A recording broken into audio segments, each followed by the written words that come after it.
Sebelum lanjut baca novel 1 miliar untuk semalam, admin mau mempromosikan novel admin yang lain. Jangan lupa mampir ke novel bergenre aksi, Dewa Medis Terbaik. Bagi yang suka genre romantis bisa mampir ke novel, Suamiku yang Sempurna. Silahkan lihat di playlist channel ini, atau bisa juga mengunjungi channel admin yang satunya, NOVELTUNE2B. Terima kasih. Season 2 Bab 291. Wajah di balik cada. Aku minta maaf. Fanya. Kamu tahu aku tidak bisa berbuat apa-apa untuk menentang Opa dan Abi. Entah cara apa lagi yang harus dilakukan Erlan untuk membujuk kekasihnya yang sedang terisak-isak itu. Sejak tiba di kafe tempat mereka janjian, Fanya terus menangis tanpa henti. Terlebih setelah mendengar kabar pernikahan sang kekasih. Aku paham. Erlan.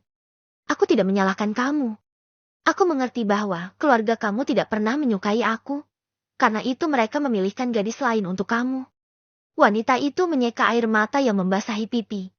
Aku juga tidak mengerti dengan mereka. Aku sudah berusaha menolak berulang-ulang.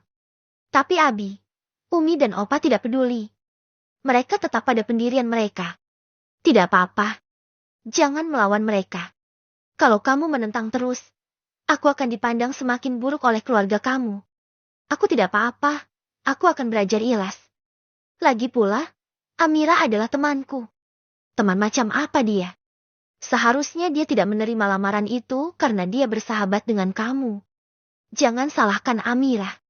Dia pasti juga hanya mengikuti keinginan orang tuanya. Aku tidak marah padanya.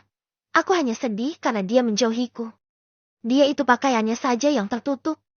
Kelakuannya berbanding terbalik dengan penampilan. Tidak, Erlan. Amira itu gadis yang baik. Terima dia sebagai istri kamu. Aku akan berdoa supaya kamu dan Amira selalu bahagia. Mendengar kalimat itu, semakin besar rasa bersalah Erlan terhadap Fanya. Lihatlah betapa baik kekasihnya itu. Ia bahkan mendoakan yang terbaik untuk mereka. Abi dan Opa salah karena tidak bisa melihat kebaikan dalam diri kamu. Ia menggenggam tangan wanita itu. Jadi kapan pernikahan kamu? Minggu depan. Erlan memasang wajah malas setelahnya. Ia benar-benar kesal setiap mengingat pernikahannya dengan Amira. Pernikahan kamu pasti akan digelar dengan pesta meriah. Tidak. Aku sudah bilang Opa dan Abi tidak mau pernikahan besar-besaran. Jadi pernikahan itu akan digelar sederhana di pondok. Ucap Erlan, membuat kening wanita itu berkerut. Apa Amira setuju? Aku tidak peduli pendapatnya. Kalau dia tidak setuju batalkan saja. Erlan mendengkus kesal. By the way, apa boleh aku datang? Erlan menatap mata sembab sang kekasih. Kamu yakin? Setidaknya aku bisa memberi selamat untuk kamu dan Amira dan memberikan doa di hari itu. Aku janji tidak akan menangis. Aku hanya akan datang sebagai teman, bukan sebagai kekasih kamu. Lebih baik kamu tidak usah datang. Itu hanya akan menyakiti kamu. Aku akan lebih sakit lagi kalau tidak bisa datang. Akhirnya Lan menyerah. Ia benar-benar tidak sanggup menolak permintaan kekasihnya itu. Apalagi niat Fanya yang begitu tulus mendoakan dirinya dan Amira. Aku janji pernikahan kami hanya sebatas status saja. Aku tidak akan menyentuhnya sampai kapanpun.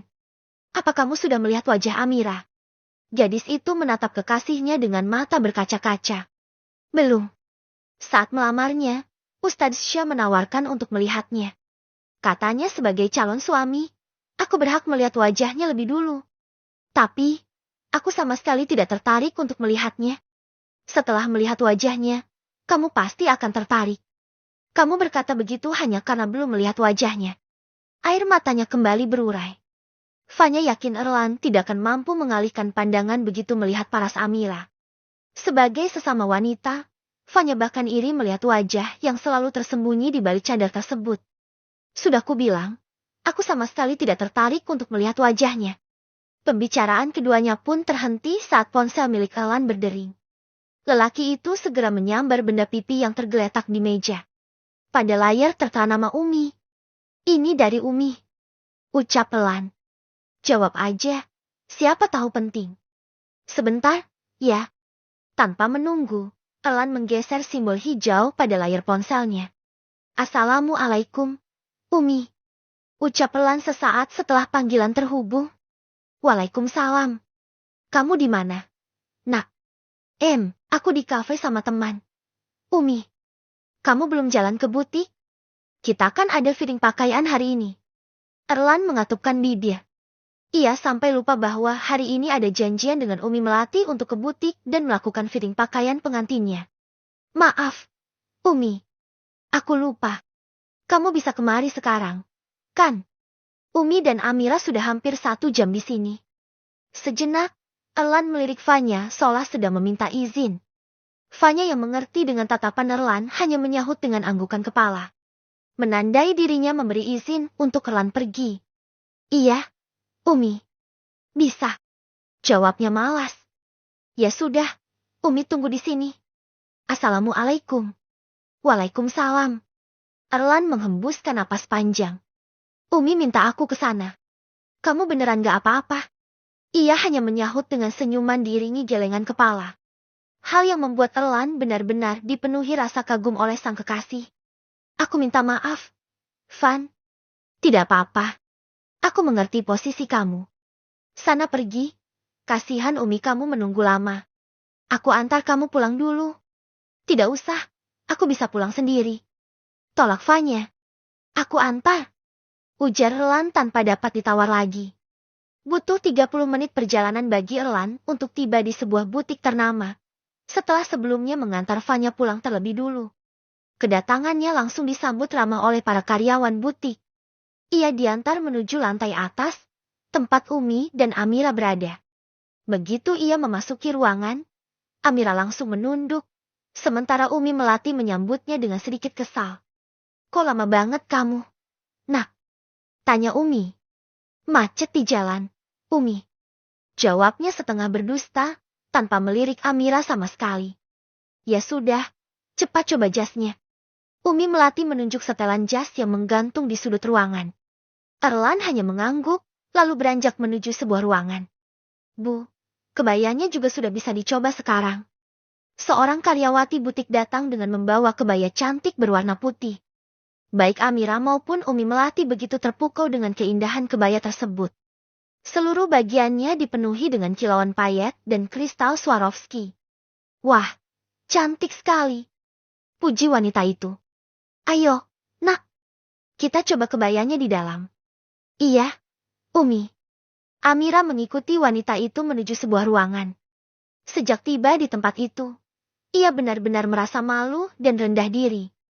Bahkan harga kebaya tadi membuatnya tercengang. Kenapa, Nak? Tanya wanita itu, sebab sejak tadi Amira terdiam.